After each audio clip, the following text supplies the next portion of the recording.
Olá, eu sou o Vitor Bernardo Paniche Santos, mais conhecido como o Tito. Eu estou cursando licenciatura em Artes Visuais e também faço parte do programa de iniciação científica. E durante o meu primeiro ano e agora iniciando o meu segundo ano de pesquisa, eu desenvolvo um trabalho pesquisando sobre a metodologia de ensino Maker, juntamente com o professor Arthur Calheiros Amador e a professora Josi Agatha Parrilha da Silva.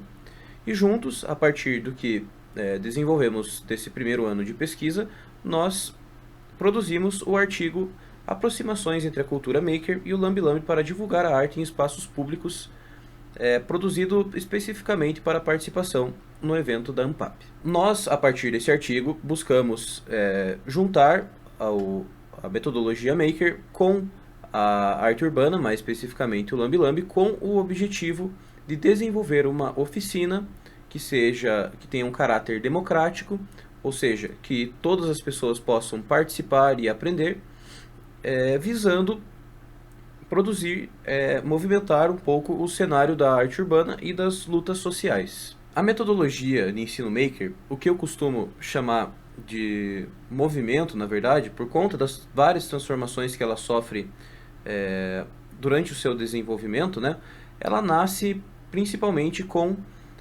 a Maker Faire, que era uma feira onde pessoas ao redor de todo mundo se juntavam para compartilhar informações e aprendizados que eles fizeram a partir de uma prática e uma busca da solução de problemas.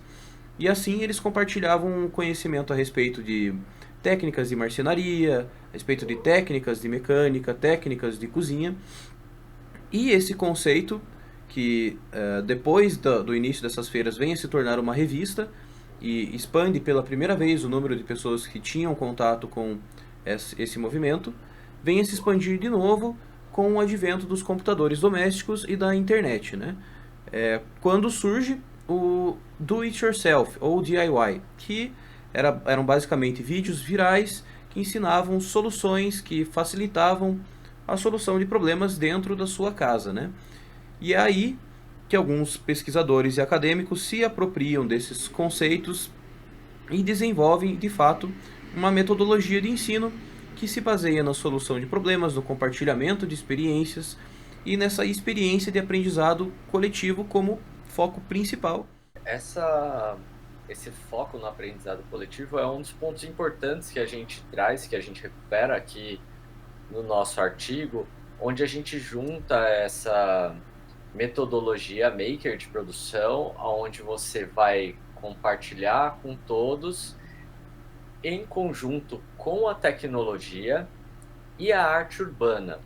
Então, o que parece, né, quando a gente pensa um pouco na questão da arte urbana, a gente lembra do grafite, do lambe-lambe, até da pichação, a gente não associa tanto a essa questão do tecnológico.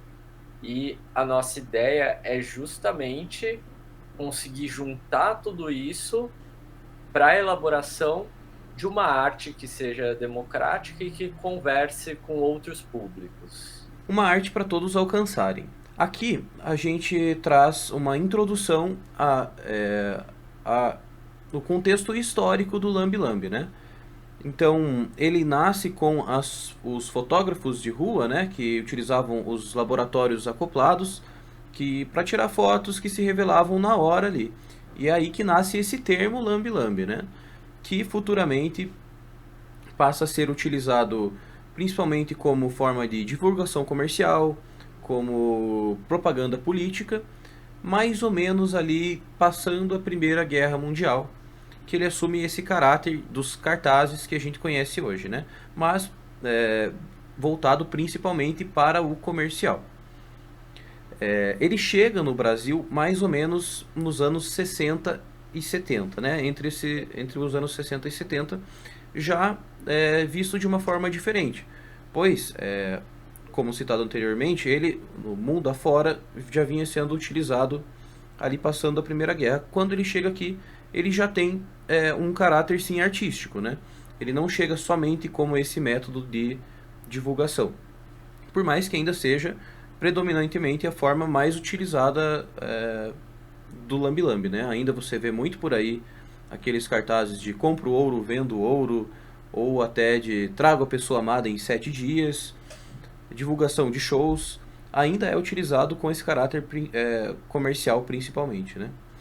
E uma coisa interessante que tem nesse caráter comercial é que ele faz tanto parte da vida de todo mundo em diferentes localidades, assim, que quando a gente tem uma intervenção artística, às vezes a gente acaba não percebendo de tão familiar e tão próximo que a gente tem isso. Então, a questão, por exemplo, desses cartazes do trago a pessoa amada, tem até umas brincadeiras, traga o seu currículo Lattes em alguns dias. Então as pessoas começam a se apropriar justamente, como o Tito estava falando, dessa questão comercial, e vamos dizer assim, de uma forma popular, para quebrar até com essa hierarquização do mundo das artes que a gente tem, né? Querendo ou não, a arte ainda é vista como algo muito elitizado e a arte de rua, por vezes, é pouco valorizada. E com o Lambe Lambe a gente consegue fazer com que a arte ela transite nesse meio termo entre uma arte que às vezes está dentro das galerias, está dentro da casa de todo mundo e atinge as pessoas também na rua, né? Ela é uma arte que ela é próxima de todos, porque qualquer um pode fazer, qualquer um pode elaborar. É muito simples, muito prático. E esse é outro ponto que a gente explora aqui no nosso artigo. Pensando nessa questão de como o Lambe atinge todo mundo, né, ele é comum a todo mundo e faz parte da vida nas ruas e de qualquer pessoa que transita pelas cidades, né? Falo pelas cidades porque é muito mais comum a gente ter esse tipo de arte colado nos postes das ruas, onde tem uma passagem muito grande de gente. Nós pensamos uma oficina que também seja democratizante, assim como esse tipo de arte, no sentido de que qualquer um consegue executar. Então, a gente não faz uso de softwares avançados, nem de uma linguagem técnica muito complexa. A gente parte justamente de uma questão, começando, né, para as pessoas que não conhecem a história do Lambe Lambe, como que ele surge, como que ele é executado. A gente parte de uma parte teórica, onde tem uma introdução sobre o que é o Lambe, como ele surgiu, alguns artistas, até fazendo um resgate um pouco mais antigo da questão, por exemplo, do construtivismo russo e como que os cartazes eram utilizados para essa divulgação ali do construtivismo, e depois chegando nessa questão de como ele serve como uma ferramenta social, tanto de divulgação como também de contestação dos nossos dias de hoje. E a partir disso, depois dessa parte teórica, a gente vai para a parte prática, né? Aí, especificamente, o Tito cuida bastante dessa parte prática, onde nós partimos de um software livre, acessado no próprio site, onde você não precisa baixar esse software, tornando ainda mais democratizante para todo mundo. Esse é um exemplo produzido a partir do site que nós citamos, ele se chama Fotopia, que é um site acessável pelo navegador, que ele é gratuito e ele é um pouco mais...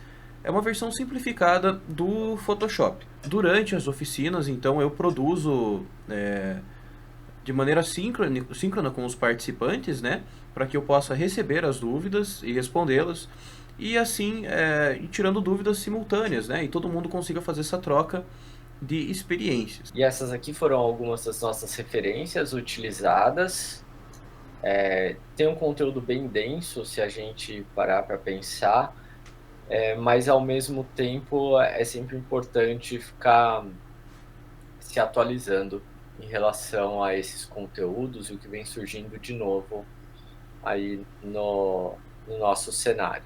Então, muito obrigado por terem assistido o vídeo, espero que seja proveitoso e podem entrar em contato com a gente no que vocês precisarem, tiverem dúvidas, sugestões, a gente está sempre aberto a trocar bastante também. aqui. É isso, muito obrigado.